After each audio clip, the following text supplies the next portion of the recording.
जब भी कोई युद्ध होता है तो आम लोगों के जहन में एक ही सवाल होता है कि क्या युद्ध में केवल नुकसान होता है या फिर कुछ ऐसे भी देश होते हैं जो युद्ध में केवल फायदा कमाने की तरफ देख रहे होते हैं। आज पूरी दुनिया में ईरान, अमेरिका, इजराइल के टकराव को लेकर चर्चा हो रही है। कहीं कहा जा रहा है कि अमेरिका को भारी नुकसान हो रहा है तो कहीं कहा जा रहा है कि ईरान तबाह हो रहा है। लेकिन इसके पीछे की असल कहानी क्या है, आज हम समझने की कोशिश करते हैं। क्या सच में अमेरिका को नुकसान हो रहा है? क्या ये युद्ध उसके लिए एक बड़ा निवेश बनकर साबित होगा?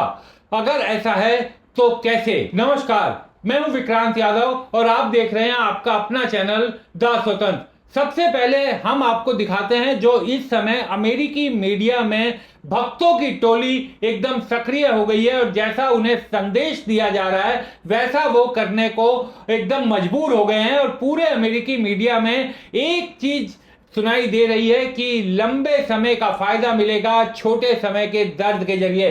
पहले आप ये वीडियो देखिए, इससे आपको काफी चीजें समझ में आएंगी, उसके बाद आगे की बात करते हैं। This is a short-term disruption for the long-term gain. Short-term pain for the long-term gain. Short-term pain be for long-term gain. We're going to have some short-term pain with long-term gain. Short-term pay for a long-term gain. Some short-term pain, yes, but we've got some long-term gain. Short-term spike for a long-term gain. Some short-term pain for American consumers. We may have to deal with that in the short term. Short-term and temporary. Temporary short-term pain. It's going to suck in the short term. Some short-term pain. Short-term pain. We have to focus on the short term. Short-term. Short-term. Short-term. Short-term and long-term. Short-term. Hopefully this is a short-term pain. Short-term is highly outweighed of the long-term benefits. Some short-term pain for. तो आपको ये दिखाने का एक ही मकसद था कि आपने सुना होगा तमाम जितने भी ये लोग थे सब बोल रहे थे short term pain for long term gain. अब लॉन्ग टर्म गेन क्या है वो समझाने की आपको कोशिश करते हैं। अमेरिका दुनिया का सबसे बड़ा हथियार व्यापारी है। सबसे पहले एक महत्वपूर्ण चीज समझिए, स्वीडन की रिसर्च संस्था सिप्री, जो Stockholm International Peace Research Institute है, उसका छोटा नाम है सिप्री, उसके मुताबिक दुनिया में हथियार बेचने में अमेरिका का हिस्सा है करीब 40 से 42%। यानी दुनिया में बिकने वाले हर 100 हथियारों में से लगभग 42 हथियार अमेरिका बेचता है। इसके मुकाबले फ्रांस लगभग 11%, रूस लगभग 10%, चीन लगभग 5%, जर्मनी और इटली लगभग 5% के आसपास और इजराइल करीब 4 से 5%। मतलब साफ है कि अमेरिका हथियारों के बाजार का सबसे बड़ा खिलाड़ी है और यही वजह है कि दुनिया में जब भी कोई बड़ा युद्ध होता है तो हथियारों की मांग बढ़ती है और इसका सबसे ज्यादा फायदा अमेरिका को मिलता है। ईरान युद्ध ने खाड़ी देशों की सोच बदल दी है। इसी के साथ हमारा दूसरा सवाल खड़ा होता है, ईरान के साथ टकराव का असर सिर्फ अमेरिका और इजराइल तक सीमित नहीं रहे, इसका सबसे बड़ा असर पड़ रहा है खाड़ी देशों पर, जैसे सऊदी अरब, यूएई, कतर, कुवैत, बहरीन। ये देश लंबे समय से इस भरोसे में थे कि उनकी जमीन पर अमेरिकी सैन्य बेस मौजूद है, इसलिए उनकी सुरक्षा एकदम पक्की है, मुस्तैद है, दुनिया में कोई उन पर हमला नहीं कर सकता। लेकिन अब अगर ईरान जैसी ताकत इन देशों को सीधी चुनौती दे सकता है तो इनके सामने एक नई भावना पैदा हो गई है और वो है असुरक्षा की भावना। और इतिहास बताता है कि जब भी किसी देश को सुरक्षा का डर लगता है तो वो सबसे पहले क्या करता है, हथियार खरीदता है। यानी इस युद्ध के बाद खाड़ी देशों में हथियारों की भारी खरीदारी की संभावना बन सकती है और अगर ऐसा हुआ तो इसका सबसे बड़ा फायदा किसे होगा? स्पष्ट है, अमेरिका को। सुनिए, हमने वरिष्ठ पत्रकार उमा शंकर सिंह से भी इस बारे में बात की तो उनका जवाब सुनिए। ईरान से जारी युद्ध के बीच एक जो आंकड़ा आया है वो चौंकाने वाला आंकड़ा तो उसे नहीं कहेंगे, लेकिन इससे काफ़ी कुछ समझा जा सकता है। Stockholm International Peace Research Institute यानी कि SIPRI के जो नवीनतम आंकड़े हैं वे कहते हैं कि मिडिल ईस्ट में कुल हथियार आयात का 54% हिस्सा जो है वो अमेरिका से आता है। यानी कि अमेरिका इस क्षेत्र का सबसे बड़ा हथियार सप्लायर है। मिडिल ईस्ट के जो देश अमेरिका से सबसे अधिक हथियार लेते हैं, अगर उनकी सूची पर नज़र डालें और वो कितना हथियार लेते हैं अगर इसकी बात करें तो उसमें सबसे पहला स्थान जो है वो सऊदी अरब का है, जो अपने हथियार का तकरीबन 70% या उससे भी अधिक तकरीबन 74% जो हिस्सा है वो अमेरिका से लेता है। यानी कि वो अमेरिका का सबसे बड़ा जो हथियार आयातक देश है मिडिल ईस्ट का वो है। और इसके बाद कतर का नंबर आता है जो कि 48% हथियार अमेरिका से लेता है। इसके बाद यूएई है जो तकरीबन 42% लेता है। बहरीन तो 97% के आसपास तक हथियार जो अपना है वो अमेरिका से ही लेता है। और कुवैत को भी अमेरिका ही हथियार सप्लाई करता है, वो मिलिट्री एड के ज़रिए उसका हिस्सा जो है वो कुवैत को देता है। अगर हम बात करें इजराइल की तो इजराइल जो है वो अमेरिका से तकरीबन 2/3 हथियार जो यानी 65-66% हथियार जो है वो अमेरिका से लेता है। ये जो आंकड़े हैं वो इसलिए अहम है क्योंकि इससे जाहिर होता है कि जो मिडिल ईस्ट है वो अमेरिका के लिए हथियारों का कितना बड़ा बाजार है। और अमेरिका अपने हथियारों के उत्पादन का जो 33-34% हिस्सा है वो मिडिल ईस्ट में ही खपाता है, वहीं पर बेचता है। और अब जबकि जंग छिड़ गई है और अमेरिका ने ईरान और अरब मुस्लिम देशों के बीच जो एक खाई पैदा की है, जो इस हमले के बाद जिस तरीके से जो ईरान है उसने अलग अलग देशों पर हमले शुरू किए हैं, तो जो खाई पैदा हुई है उसका नतीजा ये है कि जंग काफ़ी फैल गई है और ईरान ने मिडिल ईस्ट के उन देशों पर हमला किया है जहां की अमेरिकी सैन्य अड्डे मौजूद हैं। और ये बात उसने पहले कह दी थी कि चाहे उन अड्डों से हमला हो न हो, अमेरिका से बदला लेने के लिए उन सैन्य अड्डों पर वो हमले करेगा जो पड़ोसी देश में है। हालांकि इसे पड़ोसी देश पर हमले ना मानने की बात भी ईरान की तरफ से की गई थी। तो जब ये हमले हो रहे हैं तो जाहिर सी बात है कि इन देशों की जो अमेरिकी हथियारों पर निर्भरता जो है वो बढ़ेगी, उसकी ज़रूरत जो है और बढ़ेगी, आने वाले समय में भी बढ़ेगी, अभी तो ज़रूरत है ही। और इस तरह से देखें तो अमेरिका के लिए ईरान पर जो हमला है वो 2 तरह से व्यापारिक फ़ायदे का सौदा साबित होने की क्षमता जो है वो रखता है। एक तो उसका हथियार और ज़्यादा बिकेगा जैसा कि आंकड़ों के ज़रिए मैंने आपको बताया, और दूसरा उसकी मंशा ईरान के तेल पर कब्जे की है। और ये बात तो अब खुलकर लिंडसे ग्रैहम ने कह दी है, जो कि ट्रंप के करीबी सहयोगी हैं और उनकी बातों को परिलक्षित करते रहते हैं अलग अलग मौक़ों पर। और हथियारों के बाज़ार में अमेरिका का जो 42-43% हिस्सा है उसका जो बड़ा हिस्सा मिडिल ईस्ट में आता है, तो वो भी व्यापारिक फ़ायदा जो है वो अमेरिका के लिए लेकर आएगा।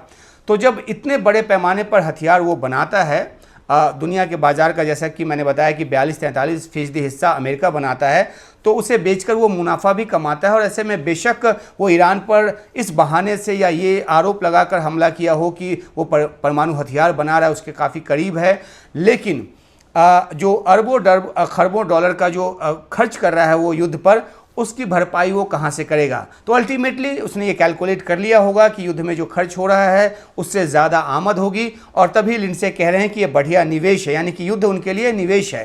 वे वेनेजुएला और ईरान के 31% तेलों पर अमेरिकी प्रभुत्व के संदर्भ में ये बात कह रहे थे, लेकिन मिडिल ईस्ट में हथियारों की बिक्री को जोड़ दें तो सच में मिडिल ईस्ट में जो मौत का तांडव अभी चल रहा है, अमेरिका के लिए वो बहुत ही मुनाफे का निवेश है। तो जो सिपरी का जो आंकड़ा है वो इस बात की तस्दीक करता है। आने वाले समय में देखना होगा कि लड़ाई कितनी लंबी चलती है और उसी हिसाब से फिर कैलकुलेट होगा कि अमेरिका को कितना फ़ायदा होता है। बेशक इस युद्ध में ईरान तबाह हो रहा हो और उसके हमलों में आसपास के जो देश हैं वो तबाह हो रहे हों।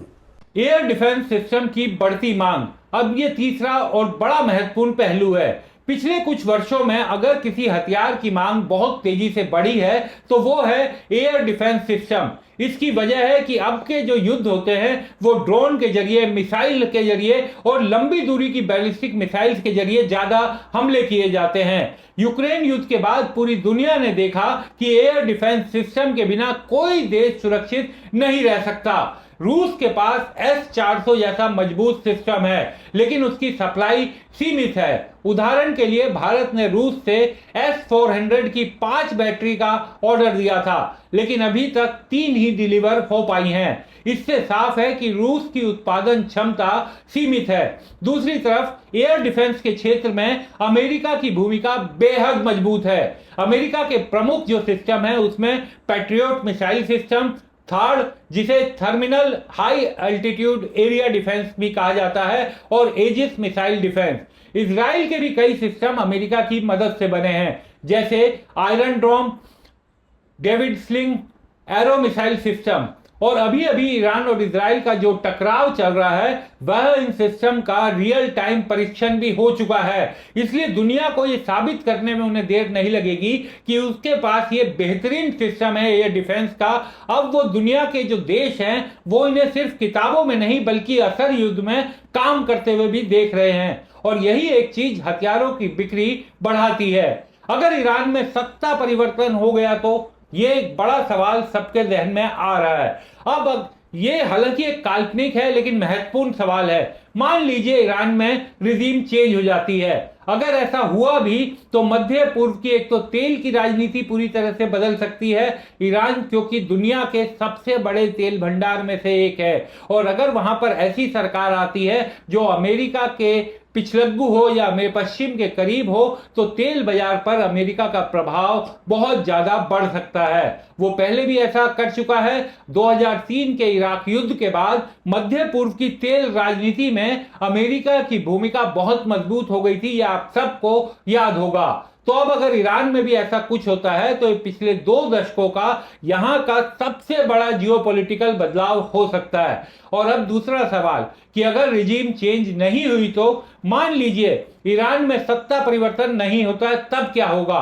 तब भी यह युद्ध अमेरिका के लिए पूरी तरह से नुकसान का सौदा नहीं होगा, क्योंकि आधुनिक युद्ध टैंक सिर्फ आधुनिक जो युद्ध है वो केवल टैंक और मिसाइल के नहीं है। आज के इस युद्ध में शामिल है साइबर युद्ध, ड्रोन युद्ध, इलेक्ट्रॉनिक वारफेयर, हाइब्रिड वारफेयर, और इन सभी मामलों में अमेरिका और उसके सहयोगी देश दुनिया के सबसे बड़े हथियार निर्माता हैं। तो सब इस युद्ध के बाद अगर यहां से ईरान में सत्ता चेंज नहीं भी हुई तो तमाम देश अमेरिका से ये हथियार खरीदेंगे, और इस युद्ध के जरिए अमेरिका अपनी इन तकनीकों का प्रदर्शन पूरी दुनिया के सामने वैसे ही कर रहा है। और इसका मतलब यह है कि अगले 10 सालों तक कम से कम हथियारों का एक नया बाजार अमेरिका के लिए तैयार हो जाएगा, ये खाड़ी देश।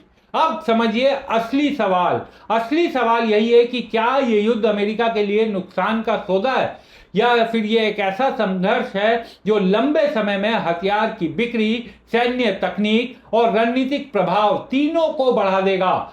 जहां समय यही बताता है कि कई बार युद्ध केवल लड़ाई नहीं होते बल्कि वे भू राजनीतिक निवेश भी बन जाते हैं। और हमने आपको अभी दिखाया था इस वीडियो में This is a short-term disruption. सब short term disruption, short term pain but long term game की बात कर रहे थे। तो इसी कारण हमने आपको ये वीडियो दिखाया। ये वीडियो जो है ये किसी जॉर्जिया ट्विटर अकाउंट ने डाला, बड़ी मेहनत की इस वीडियो के लिए, और ये परफेक्ट लगा कि किस तरीके से वहां पर भक्त मंडली को सक्रिय कर दिया गया है।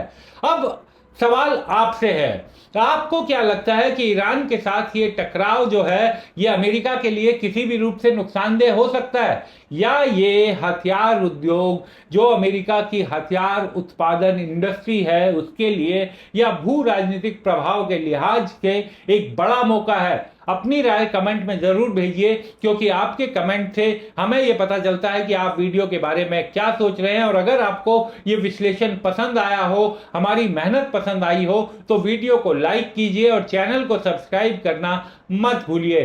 शेयर भी जरूर करिए अपने दोस्तों के साथ अगर आपको पसंद आए तो, क्योंकि आपका शेयर और सब्सक्रिप्शन हमारे लिए हौसले का काम करता है। नमस्कार।